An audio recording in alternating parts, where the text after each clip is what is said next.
What's up, y'all? It's Property King Keith, and I'm back with another one, dropping gems that help you build wealth through real estate, mindset, and moves that make sense. Today, we're talking about something that stops people in their tracks: interest rates, and do they really matter when buying rental properties? You hear it all the time. I'm waiting for the rates to drop. Now is not a good time to buy. If you ever watched that Jamaica movie, Shatas, he said, take the what and left the what? But nah, here's the truth. Interest rate does not matter as much as you think, especially when you're buying rental properties. 'Cause here's why.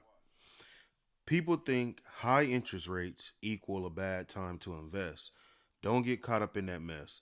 The main question is, does the property cash flow?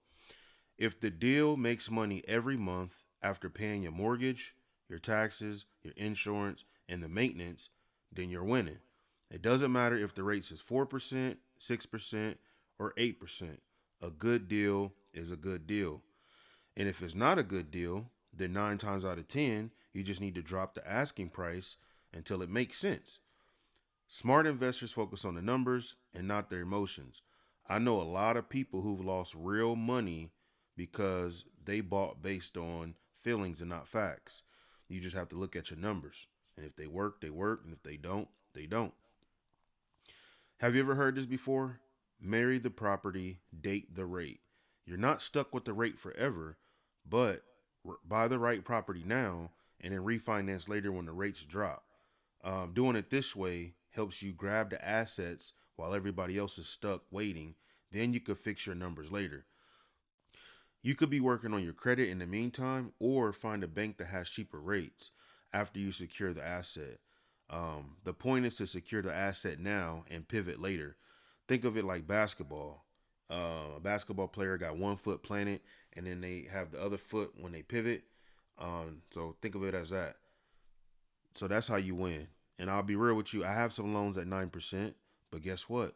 They still cash flow because I bought them cheap enough. So when the rates fall and then I refinance to 5 to 6%, then my cash flow is just going to go through the roof. So the rents go up and the loan stays the same. So here's what most people don't think about. When you get a fixed rate loan, your monthly payments stay the same forever, but the rents go up over time. So that means your cash flow gets better while your mortgage stays flat.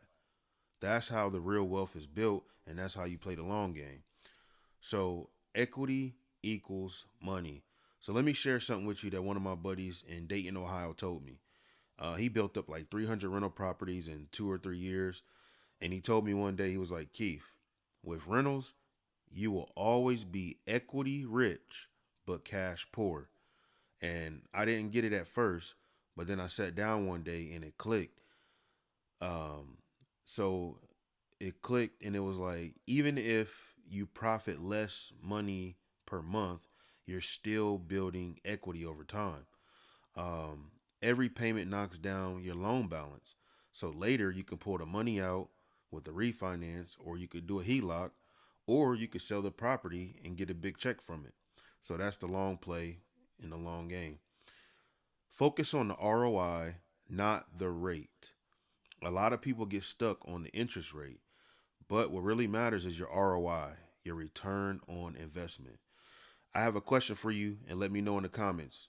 Would you rather have a 4% rate on a deal that makes you $100 a month, or a 7% rate on a deal that makes $500 a month? Smart folks look at the net profit, how much money you actually keep, and how quickly you get your money back. So I got a quick story for you real quick. And it's a real life example on a deal that I bought. I bought a property with the rate, I think it's at like 8 or 9%. And people looked at me like I was crazy. But I saw the play. I got it. I got the house for 50K under market value. And at first, I was losing $25 a month in cash flow. But I knew I had a plan and I knew I could raise the rents after a year. So a year later, I went from $1,200 to $1,600 in rent. Now the property's cash flowing like $250 a month, and I've built a shit ton of equity in the meantime. But in the beginning, it wasn't a perfect deal because it was negative $25 a month in cash flow. but I knew it would work because I could raise the rents a year after. So that's what I'm talking about when I talk about the long game, playing for long term. So look, the interest rates is going to go up and they're going to go down. What really matters is how you move when the opportunity shows up. If a deal cash flows and it fits your plan, make the move. Don't wait on the sidelines hoping for perfect timing because there's no such thing. So if this video resonated with you, click the link in the description, book your 30-minute strategy call with me.